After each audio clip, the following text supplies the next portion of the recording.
So why I make this film is so that I can sort of show people that we mix, we blend. My family's still okay, like we're doing all right. I think that's the message. It's going to be okay. Like things aren't going to deteriorate. The culture, the tradition is things will evolve, things will change. They're not going to be what it's going to be for like it was 40 years ago. But look at the Japanese Canadians today in Canada. Same with the U.S. Right? We're more traditional than the Japanese are. Sorry, yes. When you said 1 in 30 Japanese people are marrying out or whatever, is that what you said? No, 1 in 30 Japanese in Japan. Oh, in Japan. Yeah, we're being born Oh. mixed. So 1 out of 30 births in Japan now is now mixed. The idea of, who do I date? Well, in the end of the film, I'm giving away the end of the film. So, in that film, I meet another half Japanese girl in a club, right? And I was drawn to her because I'm like, well, maybe you look like me a little bit.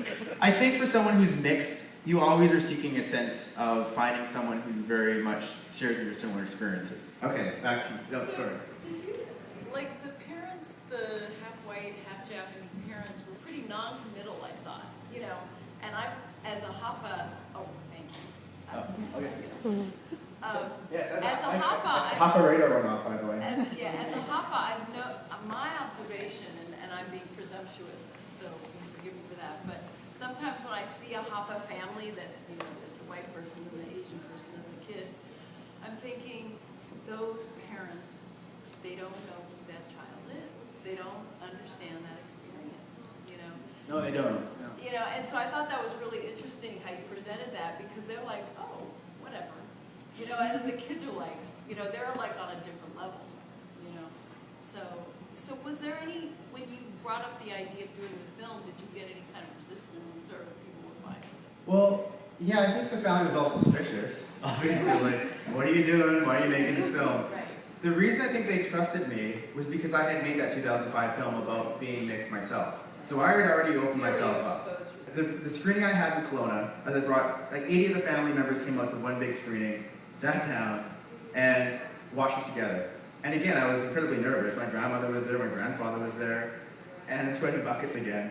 But at the same time, everyone was really happy, right? I had to edit that film myself, right? It took me 1.5 years to edit this film, and I'm not an editor, right? It took me that long because I decided that no one else could edit my family.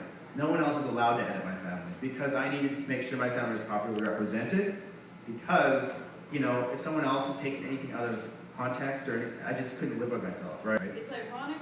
I find it ironic because I didn't grow up. I mean, like when I see that, your family reunions and everything, it looks like white. I'm like, wow, that's like Hapa heaven, So for me, like this guy, he's like totally surrounded by Hapas and Hapa families, and he's still wondering about his identity. For myself, I didn't grow up in that way. I mean, I was totally isolated.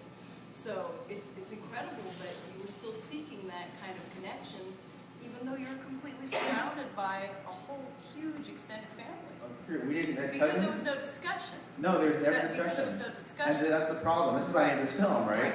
I've made a big There's no effort acknowledgement. to really accompany a lot of the screenings.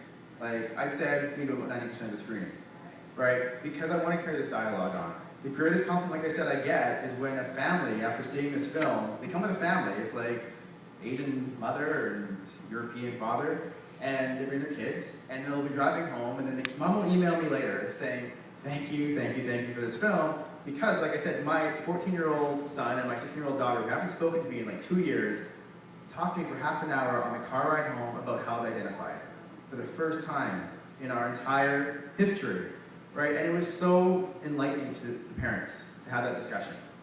And that just never happens.